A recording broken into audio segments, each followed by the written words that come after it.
You ask Tiger to solve. This deals with linear equations with one unknown. The final result is a equals 9. Let's solve it step by step. Simplify the expression. Expand the parentheses. Simplify the arithmetic.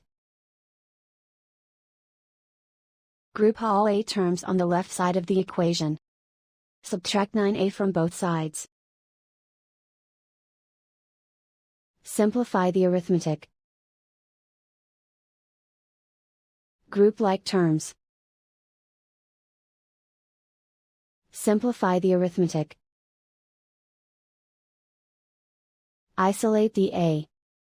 Divide both sides by -10. Cancel out the negatives. Simplify the fraction. Cancel out the negatives. Find the greatest common factor of the numerator and denominator. Factor out and cancel the greatest common factor. And so the final result is a equals 9.